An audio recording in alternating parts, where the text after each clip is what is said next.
আজকের গল্প কাপালিকের আড্ডায়।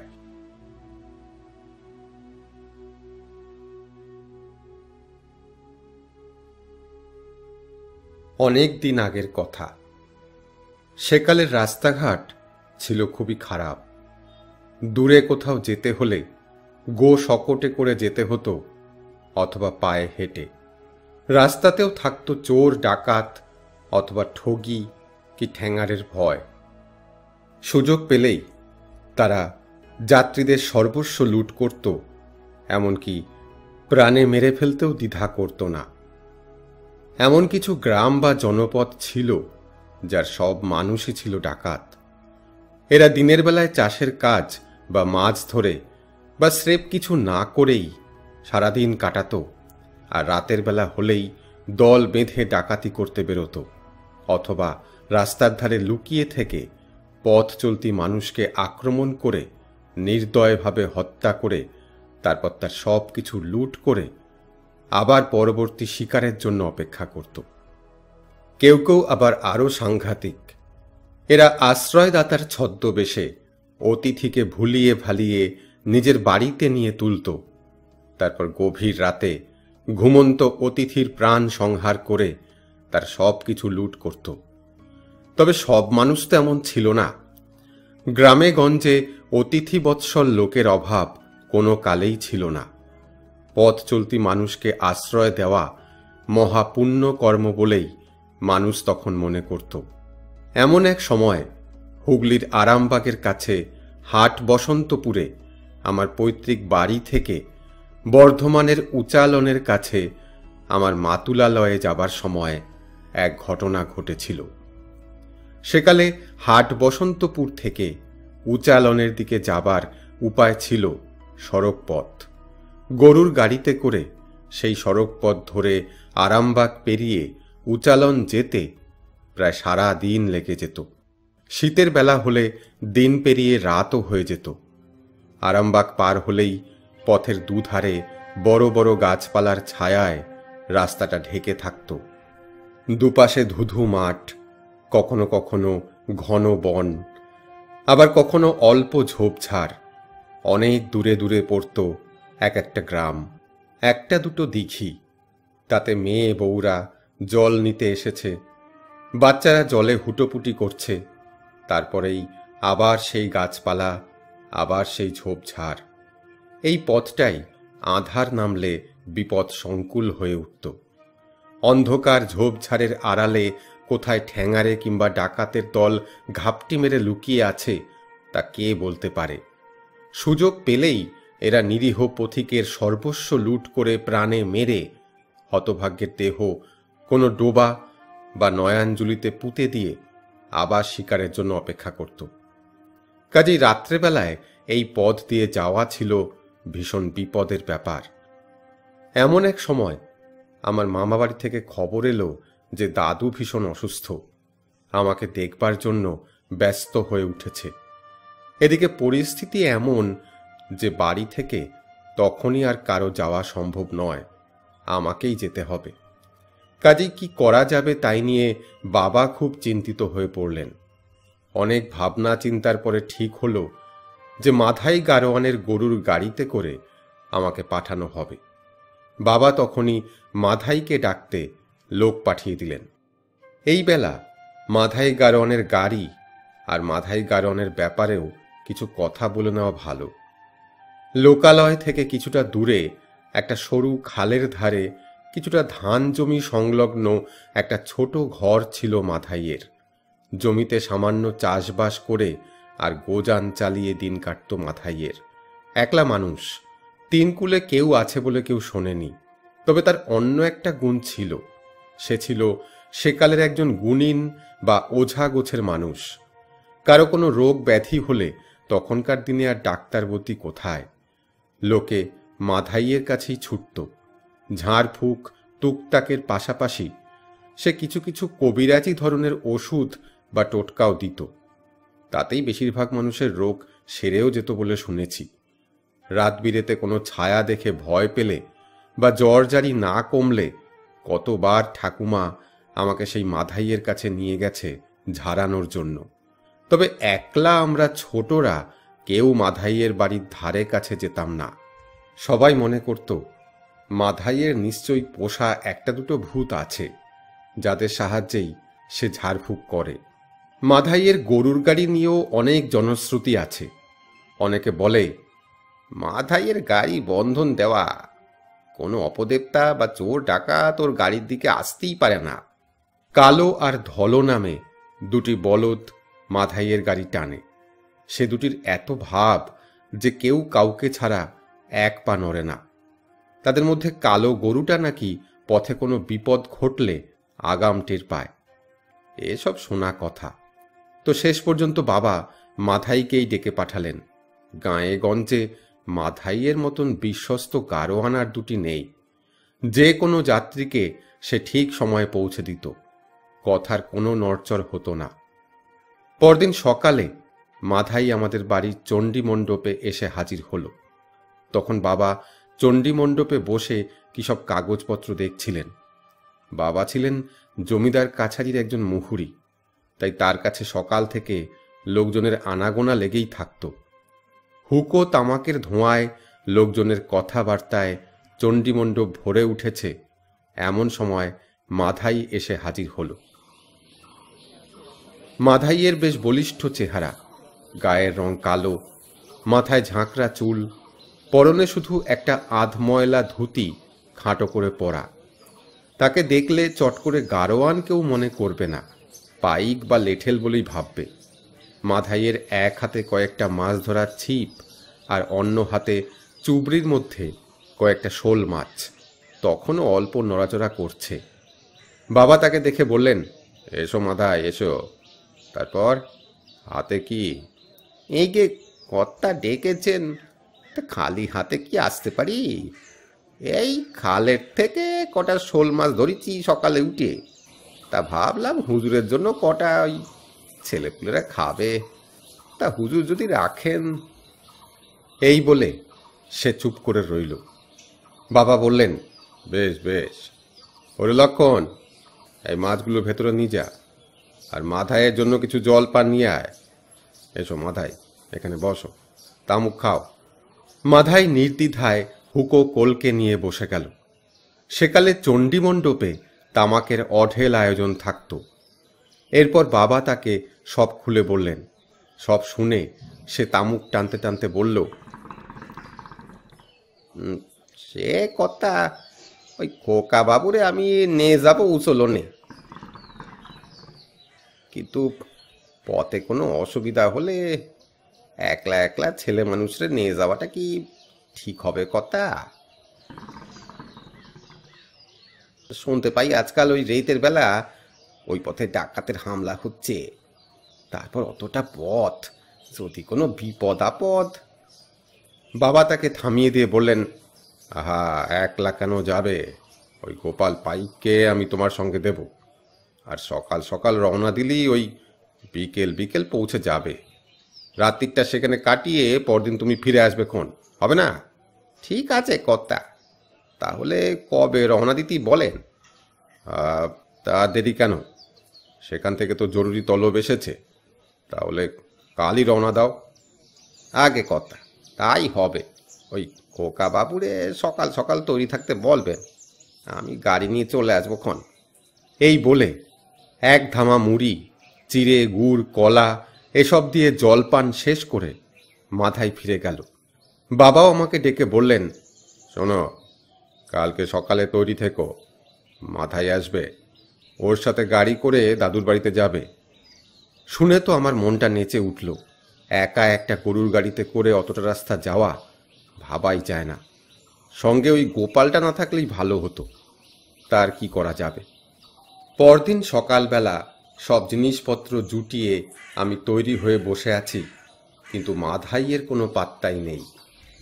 বাবা উদ্বিগ্ন হয়ে চণ্ডী মণ্ডপে বসে তামাক টানছেন আর খালি বলছেন, অত ভাগার কথার কোনো দাম নেই। না, এবার গোপালকেই পাঠাতে হবে। এত দেরি করলে কখন রওনা হবে? বেশ বেলা করে গরুর গলার ঘণ্টা বাজিয়ে আর চাকার কেঁচ কোঁচ আওয়াজ করতে করতে অবশেষে মাধাই এসে হাজির হলো। বাবা বেশ রেগে গিয়েছিলেন।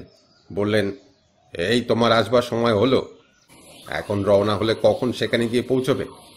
শুকনো মুখ করে মাধাই বলল, কি আর বলি কথা, এই কালো ধলোর মধ্যেই কালো নিয়ে যত সমস্যা লাগলো। সকাল থেকে মুখ বুজে পড়ে রয়েছে, যাবেই না। ওরে ছাড়া ধলো এক পা নড়বে না। তা কত সাধ্য সাধনা করে শেষে উঠল। কি জানি কি আছে কপালে। এখন আপনি অনুমতি করলে রওনা দিতে পারি। হ্যাঁ হ্যাঁ, রওনা হয়ে যাও, এখনো যা বেলা আছে ভালোই পৌঁছে যাবে। অবশেষে দুর্গা নাম স্মরণ করে আমি আর গোপাল পাইক অন্যান্য জিনিসপত্রের সাথে গাড়িতে চেপে পড়লাম। মা তখন উচালনেই ছিলেন, কাজে জিনিসপত্র সব আমার ঠাকুমাই গুছিয়ে দিয়েছিলেন। সারা দিনের খাবার দাবার ও বাড়ির জন্য কিছু জিনিসপত্র সব মিলিয়ে গাড়ি বেশ ভর্তি হয়ে গেল। মাধাই গাড়ি ছেড়ে দিল। চল চল। হাট গোবিন্দপুর গ্রামের রাস্তা থেকে বেরিয়ে আমরা আরামবাগ মুখ সড়ক ধরলাম। এখান থেকে আরামবাগ বেশ খানিকটা পথ। গাড়ি থেকে দেখতে পাচ্ছিলাম ব্যাপারীরা সব আরামবাগের হাটের দিকে চলেছে। পথে আরও গরুর গাড়ি রয়েছে, রাস্তায় বেশ ভিড়। মাধাই বলল, চিন্তা নেই ছোটবাবু, ওই আরামবাগ ছাড়ালেই রাস্তা ফাঁকা হয়ে যাবে। হলেও তাই। আরামবাগ ছাড়িয়ে কিছুটা এগোতেই রাস্তাটা দুটো ভাগে ভাগ হয়ে গেল। বাদিকের রাস্তাটা দ্বারকেশ্বর নদীর দিকে চলে গেছে, আর সোজা রাস্তাটা গেছে উচালনের দিকে। বাদিকের রাস্তাটা কোথায় গেছে গো মাথায় খুঁড়ো? জিজ্ঞাসা করলাম আমি। ওটা গেছে হুই দ্বারকেশ্বর পেরিয়ে রামজীবনপুরের দিকে গো ছোট কর্তা। তারপর সে আবার বলল, আপনি কিছু খাবেন নাকি গো? না না, এখন আমার খিদে পায়নি। ততক্ষণে পথের দুপাশে মাঠ, গাছপালা আর ঝোপঝাড় শুরু হয়ে গেছে। বাঁদিকে অনেকটা দূরে মাঝে মাঝে দ্বারকেশ্বর নদীর জলের ক্ষীণ রেখা দেখা যাচ্ছিল। ধুধু বালুর চর চকচক করছে, আবার ঝোপে ঝাড়ে মাঝে মধ্যেই তা ঢাকা পড়ে যাচ্ছিল। আমি কৌতূহলী হয়ে গরুর গাড়ির ছইয়ের বাইরে বেরিয়ে মাঝে মধ্যেই এদিক ওদিক তাকিয়ে তাকিয়ে দেখছিলাম। গোপাল পাইক গরুর গাড়ির পিছনে পিছনে লাঠি হাতে হেঁটে হেঁটে আসছিল। কখনো ক্লান্ত হলে কিছুক্ষণ সে গাড়িতে উঠে খানিকটা পথ গাড়িতে চেপে চলছিল। প্রায় দুপুর দুপুর নাগাদ একটা মস্ত বড় বট গাছের সামনে আমরা এসে পৌঁছলাম। দুপাশে খোলা মাঠ, যত দূর দেখা যায় উঁচু নিচু জমি, কোথাও ঘাস আছে কোথাও নেই। এর মাঝখানে রাস্তার ধারে এই বিরাট বিস্তৃত বট গাছটি ছায়া দিয়ে চলেছে। অজস্র ঝুড়ি নেমেছে গাছটার, শাখায় শাখায় পাখির কলকাকলি মুখর। এখানে পৌঁছে মাধাই বলল, এইখানে একটু খাওয়া দাওয়া করে নেন কথা, এই গরুগুলোরও একটু বিশ্রাম দরকার। বিশেষ করে এই কালোটা তো চলতেই চাইছে না। হ্যাঁ, এতক্ষণে কোথায় পৌঁছে যাওয়ার কথা, কি যে আছে নসিবে ভগবানই জানেন। বিশাল বটগাছটার পাশে একটা ছোট জলাশয় মতো ছিল। গরুগুলোকে গাড়ি থেকে খুলে মাথায় সেগুলোকে জল খাইয়ে আনতে গেল। সে ফিরে এলে আমরা খাওয়া দাওয়া করতে বসলাম। ঠাকুমা প্রচুর খাবার দাবার দিয়ে দিয়েছিল, চিড়ে মুড়ি গুড় কলা এসব দিয়ে খেতে খেতে আমি মাধাইকে জিজ্ঞেস করলাম, আচ্ছা মাথায় খুড়ো, এই জায়গাটার নাম কি? সে বলল, এইটা হলো চাদুর গাঁ। এইখানে কাছাকাছি এক পীরের মাজারও আছে। ওই যে রাস্তাটা চলে গেছে বাঁয়ে, ওইটা ধরে গেলে একটা দরগা। হিন্দু মুসলিম সকলে সিন্নি চড়ায় গো, সুতোয় ঢিল জড়িয়ে মানত করে। ওর কাছেই আছে একটা বিরাট জঙ্গল। কিন্তু আর দেরি করা যাবে না, বেশ বেলা হলো, এই বেলা রওনা দিতেই হবে। খাওয়া দাওয়াতেই ব্যস্ত ছিলাম, কেউ খেয়ালই করিনি হঠাৎ দেখি রোগা ঢ্যাঙা মতো একটা লোক তার মতনই দুটো রোগা মতো গরু আর বাছুর নিয়ে এগিয়ে আসছে। পরনে একটা ময়লা ধুতি হাঁটুর ওপর তোলা, হাতে একটা সরু পাচন বাড়ি আর মাথায় তালপাতার টোকা। কোথায় যাওয়া হবে গো কর্তা? কাছাকাছি এসে লোকটা জিজ্ঞেস করল। হঠাৎ দেখলাম মাথাই কেমন যেন গম্ভীর হয়ে গেল। সংক্ষেপে সে উত্তর দিল, ওই উদিক পানে, বলে হাত দিয়ে দিকটা দেখালো। লোকটা আবার বলল, ওই উসলনের দিকে বুঝি? তা সাজ হয়ে যাবে, আজ রাত্রিটা আমাদের গায়ে কাটালেই পারতে গো কর্তা। পথঘাট ভালো লয় গো, সাবধানে যেও। বলে সে গরু বাছুর নিয়ে বাঁয়ের রাস্তায় চলে গেল। দেখলাম মাধাইয়ের মুখের থমথমে ভাবটা তখনও কাটেনি, শুধু বলল, তাড়াতাড়ি গাড়িতে উঠেন কর্তা, দেরি হয়ে যাচ্ছে। একটু পরেই সে গাড়ি ছেড়ে দিল। গোপাল পাইককে সে বলল গাড়ির ভিতরে বসে পিছন দিকে খেয়াল রাখতে। তারপরেই সে বলল, ছোট কর্তা, এখন ওই সইয়ের ভিতরেই থাকুন, হুপাট বাইরে আসবেন না। আর এই গরু দুটোর যে আজ কি হয়েছে, তখন থেকে মরে চলেছে, হ্যাট হ্যাট। বলেই সে কালোর পিঠে এক ঘা বসিয়ে দিল। সূর্য তখন দ্বারকেশ্বর নদীর দিকে এগিয়ে চলেছে। দুপাশে হলদে মরা মরা ঘাসের এক ডাঙা, মাঝে মাঝে একটা দুটো তাল গাছ, মজা দিঘি, বট, অশ্বত্থ গাছ পিছনে ফেলে গাড়ি চলতে লাগল। তখনও পথ অনেকটা বাকি। অনেক চেষ্টা করেও মাধাই কালো ধলোর গতি বাড়াতে পারছিল না। সে বিড়বিড় করে দুটোকে কি সব গাল দিচ্ছিল, আর মাঝে মাঝে পাচনের বাড়ি লাগাচ্ছিল। কিন্তু শীতের বেলা দেখতে দেখতে পশ্চিম আকাশে মস্ত বড় লাল সূর্যটাকে অস্ত যেতে দেখা গেল। অবশেষে চাঁদপুর নামে এক জায়গায় এসে দিনের আলো একেবারে ফুরিয়ে এলো। এই জায়গাটা একটু গঞ্জ মতো। কয়েকটা দোকানপাট দেখা গেল, কুপির আলো জ্বলছে, তখনও কেনা বেচা চলছে, তবে দোকানিরা ঝাঁপ বন্ধের উদ্যোগ শুরু করেছে। শীতের বেলা, লোকজন বিশেষ নেই। দিগন্ত বিস্তৃত মাঠে দূরে দূরে ধোয়ার মতো কুয়াশা জমছে। এখানে একটু দাঁড়িয়ে মাধাই গাড়ির নিচে একটা ছোট লণ্ঠন জ্বেলে দিল। তারপর ইষ্টদেবতার উদ্দেশ্যে প্রণাম করে কালো ধলোর গায়ে হাত বুলিয়ে আবার গাড়ি ছেড়ে দিল। চল বাবা চল, তাড়াতাড়ি চল, রাত্রি হয়ে এলো। গাড়ি ভালোই যাচ্ছিল। তখন চারধার অন্ধকার হয়ে এসেছে। গোজানের আশেপাশে ছাড়া আর সব জায়গায় ঝুপসি অন্ধকার। আচমকা রাস্তার এক জায়গায় এসে গাড়ির গতি কমে এলো। মাথায় বলে উঠল, সর্বনাশ, গতি ভালো ঠেকে না ছোট কর্তা, কালো যে আর চলে না, কিছু হতে পারে মনে হচ্ছে। পিছন থেকে গোপাল বলে উঠল, মাধাই, দূরে একদল মানুষ আসছে মনে হচ্ছে। আরে সর্বনাশ, এরা তো মনে হচ্ছে ডাকাতের দল। সত্যি পিছন থেকে একদল মানুষের কোলাহল শোনা গেল।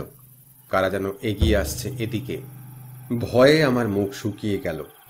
মাথাইকে বললাম, কি হবে মাথাই খুড়ো, ওরা যে ডাকাত। মাথাই বলল, ভয় নেই ছোট কর্তা, আমার কথা মন দিয়ে শোনো। ওই পশ্চিমে একখান গাঁ আছে, ওর নাম রামপুর। ওই গাঁয়ের লোক আমারে চেনে, আমার নাম বলবা, তোমার কোনো অসুবিধা হবে না।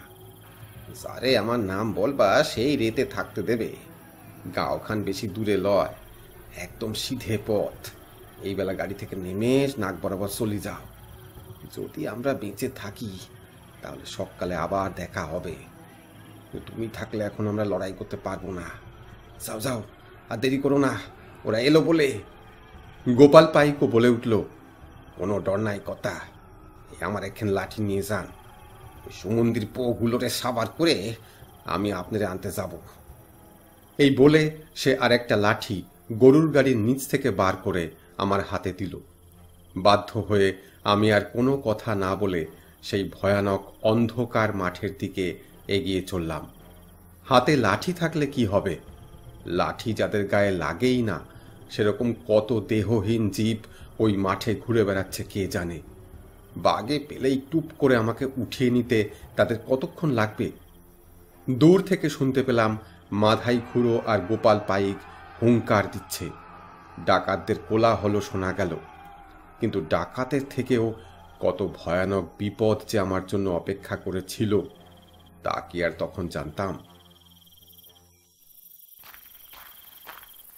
খোলা মাঠ ধরে এগিয়ে চলেছি।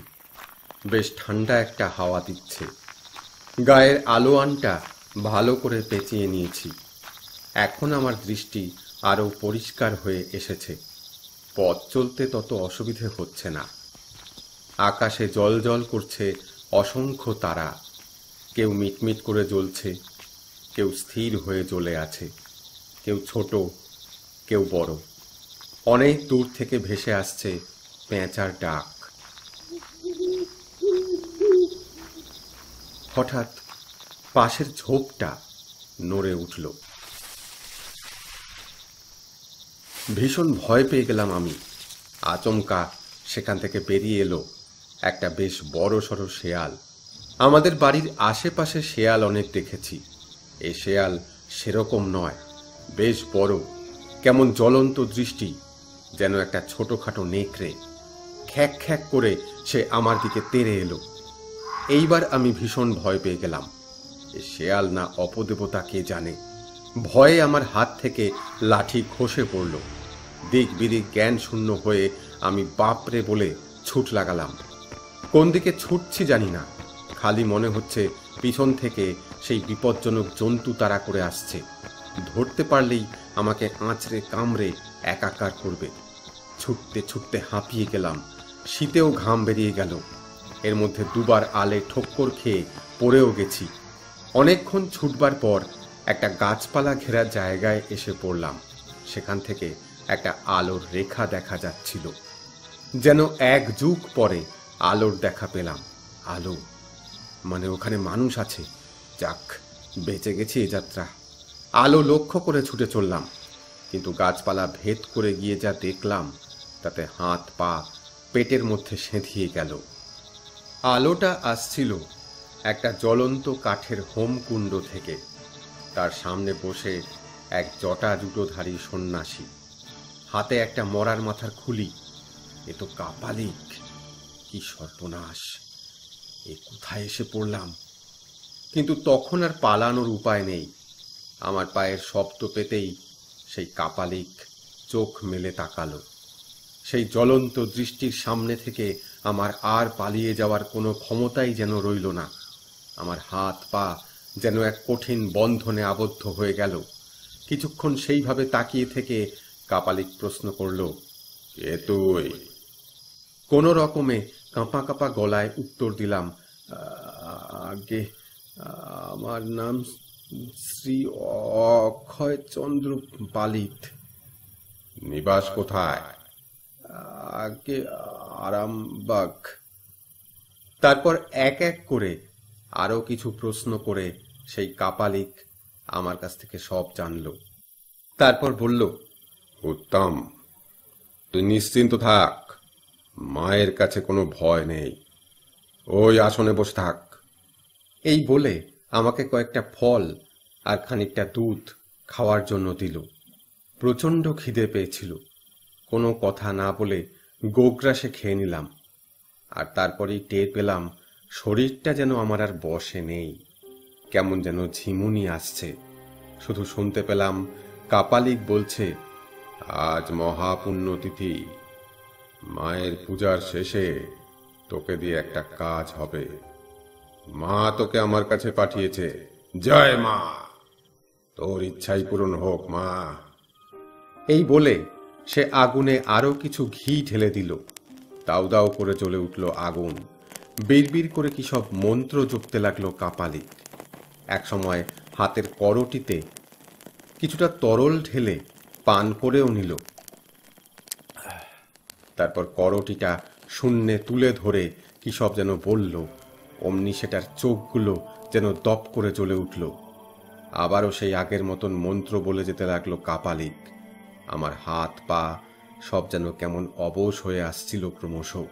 আর যেন বসে থাকতে পারছিলাম না, কেমন যেন ঘুম ঘুম পেতে লাগলো। ওদিকে বেশ কিছুক্ষণ ধরে কাপালিকের ক্রিয়াকলাপ চলতে লাগলো। ঝিমুতে ঝিমুতে তার কিছু কিছু আমার চোখে পড়ছিল। একসময় কাপালিক গম্ভীর স্বরে হাঁক দিল, পবন, ওরে পাবনা। দূর থেকে উত্তর এলো, যাই কর্তা। এ আবার কে? আর কাউকে তো এতক্ষণ দেখিনি। একটু পরে একটা বুড়ো মতো সিরিঙ্গে চেহারার লোক ঝোপঝাড় ঠেলে যেন বেরিয়ে এলো। এই শীতেও তার পরনে খালি একটা খাঁটো ধুতি। সে এসে কাপালিকের সামনে হাত জোর করে দাঁড়ালো। কাপালিক আমাকে দেখিয়ে পবনকে বলল, যা, বিল থেকে ওকে ভালো করে স্নান করিয়ে নিয়ে আয়। আর হ্যাঁ, রক্ত জবার একটা মালা পরিয়ে আনবি। যা যা, দেরি করিস না। আমি ভীষণ চিন্তায় পড়ে গেলাম। এই শীতের শুরুতে রাতে বিলের জলে স্নান করতে হবে?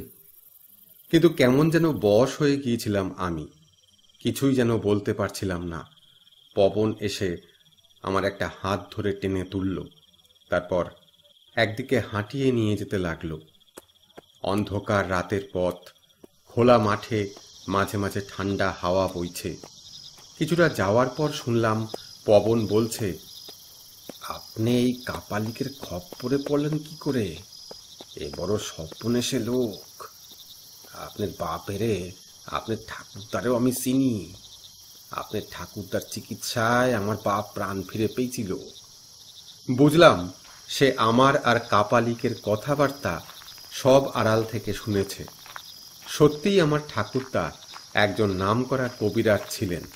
সে আমলে মধু কবরেজের নাম কে না জানত। দূর দূরান্ত থেকে লোকজন তার কাছে চিকিৎসার জন্য আসত। এতক্ষণে আমি একটু কথা বলার মতন অবস্থায় এসেছি। কোনো রকমে বললাম, আমায় স্নান করিয়ে কি করবে?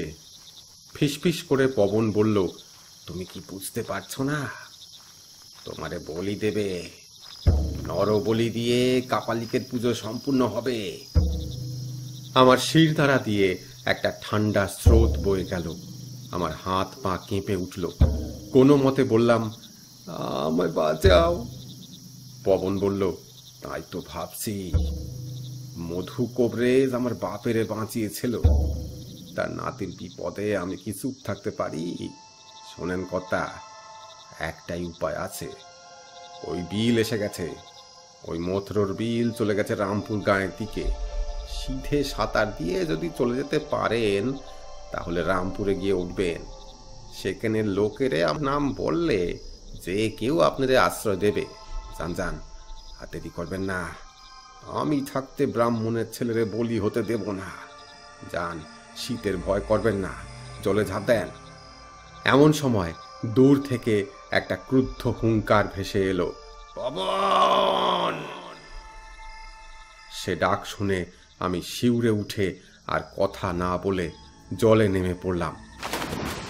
জল অতটা ঠান্ডা লাগলো না, বরং সাঁতার দিতে দিতে আমার অবশ আচ্ছন্ন ভাবটা ক্রমেই যেন কমে এলো।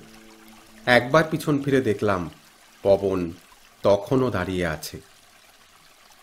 কতক্ষণ সাঁতার দিয়ে যাচ্ছিলাম মনে নেই। বিলটা বেশ বড়, আমাদের গ্রামের দিঘির থেকে অনেকটাই বড়, বেশ লম্বা। তখন আকাশে এক ফালি চাঁদের আলো দেখা দিয়েছে। একসময় মনে হলো আর বেশিক্ষণ সাঁতার কেটে এগোতে পারবো না, আর যেন শক্তি নেই শরীরে। অবশেষে সামনে ডাঙা দেখা গেল। আবছা অন্ধকারে ঘেরা খোলা মাঠ, একটা দুটো গাছ। অনেক দূরে মনে হচ্ছে গ্রামের একটা রেখা যেন দেখা যাচ্ছে। কোনো মতে হেঁচড়ে ডাঙায় উঠলাম। কেউ কোথাও নেই। পূব দিকের আকাশে অল্প লাল আভা দেখা দিয়েছে। শিশিরে ভেজা মাঠের উপর দিয়ে গ্রামের উদ্দেশ্যে হাঁটতে লাগলাম। কিছুটা হাঁটার পর একটা পুরনো মন্দির দেখা গেল। ভেতরে পাথরের এক শিবলিঙ্গ। ভগবান শিবের উদ্দেশ্যে প্রণাম জানিয়ে পাথরের মেঝেতে গড়িয়ে পড়লাম। সাথে সাথে চোখ জুড়ে ঘুম এসে গেল।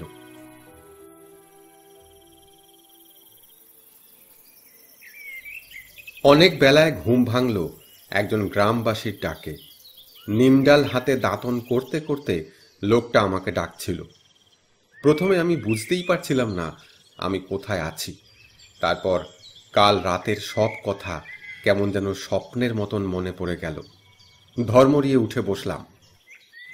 আপনি কোথা থেকে আলেন বাবু? ধীরে ধীরে তাকে সব কথা বলতেই সে বলে উঠল, পবন ছিল সেখানে? ভগবান আপনারে বাঁচিয়েছেন। এখন চলেন, আমাদের গাঁয়ে চলেন। আমার নাম নিরাপদ। রোজ সকালে একবার এই মন্দিরে বাবারে প্রণাম করতে আসা আমার চাই। আজও এছিলাম ভাগ্যিস। চলেন আমাদের গাঁয়ে। আমাদের রামপুর গাঁয়ে সবাই ওই মধু কবিরাজ রে এক ডাকে চেনে। আপনি তার নাতি। হায় হায়, কি দুর্দশা হয়েছে গো।